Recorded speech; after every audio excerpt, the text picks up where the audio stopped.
Hello children, today we are going to talk about plants living and surviving. Chapter, this was chapter 2nd. In the previous video I taught you about terrestrial plants. That what are terrestrial plants? Terrestrial plants that grow on land. It can grow in different regions like plain, desert, mountain, hilly areas, marshy areas.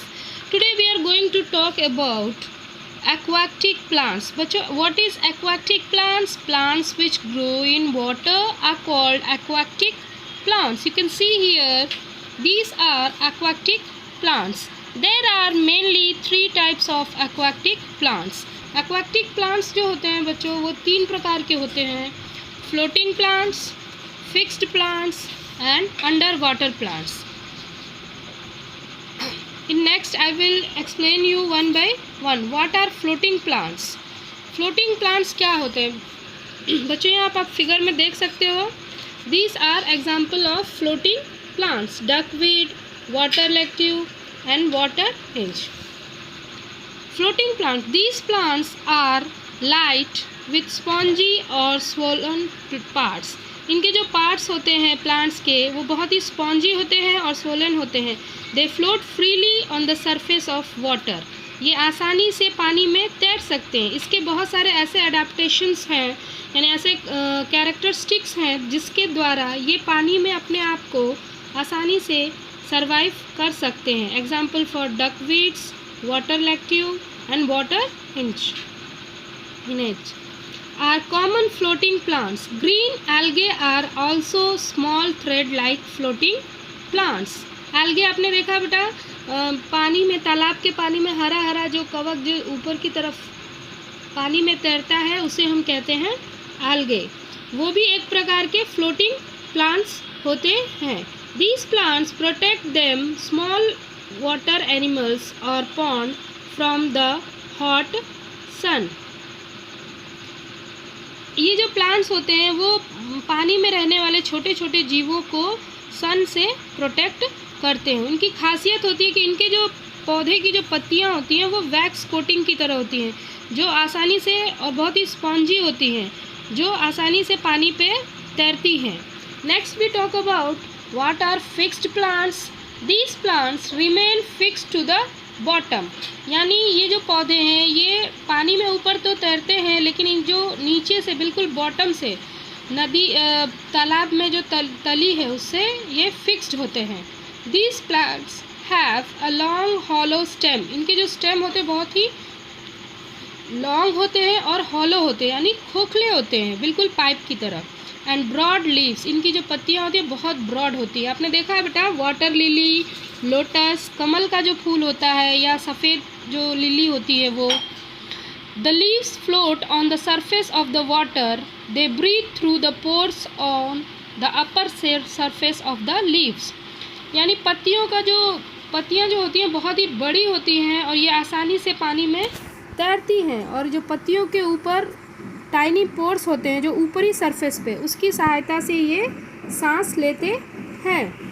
The common example of fixed plants are water lily and lotus. Next we talk about underwater plants. नदी तालाबों में या फिर समुद्र में आपने देखा होगा, जब आपको कभी वीडियो देखने को मिला होगा तो आपने देखा होगा कि नदी की तली में भी कुछ ऐसे पौधे होते हैं जिन पौधों को कहा जाता है under water plants. The plants remain under water. They have narrow leaves. इनकी जो पत्तियाँ होती हैं वो नैरो होती हैं, यानी पतली पतली होती हैं.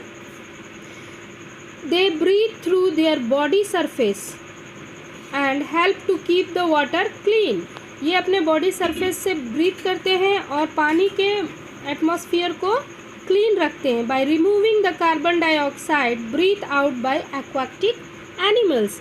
तो इनकी खासियत ये है कि ये जीव जंतुओं के द्वारा छोड़ा गया कार्बन डाइऑक्साइड को अपने अंदर अवशोषित करके पानी के वातावरण को शुद्ध रखते हैं. Pond, sweet, tape grass, hydrilla and valleys Nira are common example of these types. These plants are also found in aquarium. ये पौधे जो होते हैं वो एक्वेरियम में हम इसे लगा सकते हैं या फिर ये पाए जाते हैं. Next we talk about some unusual plants के बारे में. ये तो था बच्चों aquatic plants.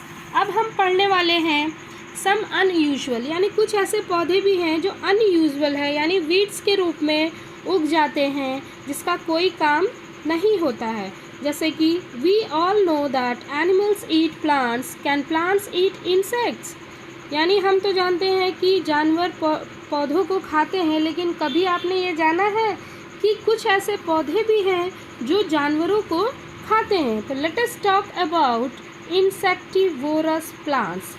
There are some plants which trap and eat insects. These are called insectivorous plants. ऐसे पौधे जो इंसेक्ट को ट्रैप करके अवशोषित करते हैं या खाते हैं, इनको हम कहते हैं insectivorous plant. For example Venus flytrap has 2 halves. यहाँ पे आप देख रहे हो बेटा, यहाँ पे 2 प्रकार के इंसेक्टिवोरस प्लांट्स की एग्जाम्पल दिया हुआ है. यहाँ पे फिगर बना, एक पिचर प्लांट है और एक वीनस फ्लाईट्रैप. तो वीनस फ्लाईट्रैप जो होता है उसके 2 ऐसे हाथ की तरह होते हैं, और जैसे ही इंसेक्ट उस पर बैठता है ये दोनों जो पत्तियां हैं वो क्लोज हो जाती हैं, और इनके अंदर एक डाइजेस्टिव जूस होता है, एक प्रकार का एसिड होता है जिसके अंदर ये बिल्कुल जो इंसेक्ट्स हैं वो अवशोषित हो जाते हैं, और उसके बाद ये पौधे इसको भोजन के रूप में ग्रहण करते हैं. When the insects sit inside, the 2 halves get closed and the insects trapped.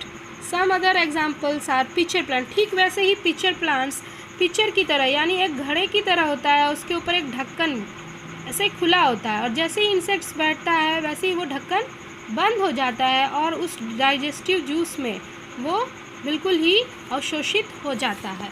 Next we talk about plants of the grass family. कुछ ऐसे पौधे हैं जो ग्रास फैमिली से डिटेक्ट होते हैं, यानी ग्रास फैमिली के अंतर्गत आते हैं, जिनको हम भोजन के रूप में यानी सीरियल्स के रूप में, अनाज के रूप में खाते हैं. जैसे कि rice, wheat, jowar, bajra, sugar cane, bamboo belonging to the grass family of the plant kingdom. यानी प्लांट किंगडम के ये ग्रास फैमिली से आते हैं. And all this plants are very useful, और ये सारे के सारे जो प्लांट्स होते हैं बहुत ही यूज़फुल होते हैं, because they provide food for human beings and animals. You can see here. Then next we will talk about uses of grass family plants. What are the uses? The grass family provides food for human beings.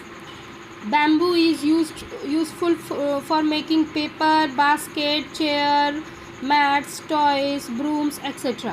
Grass is used for packing. Some plants of grass family are used to prepare medicines also, like tulsi you have seen. Paper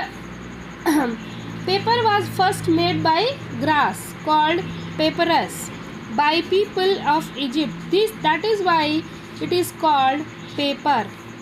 The root of the grass plants are also used to conserve soil. यानी इन पौधों के roots का इस्तेमाल soil को conserve करने में भी किया जाता है. So children, this was your ending topic that I have explained in this video. Aquatic plants and some unusual plants and example of grass family plants. So children, your chapter is ended. That is it was chapter 2, plants living and surviving. इस chapter में बच्चों हमने ये जाना कि what are the adaptation of plants, and due to their different qualities, plants are divided into two groups. That was terrestrial plants and aquatic plants. So children, I am going to end this video, so listen it carefully. Thank you children.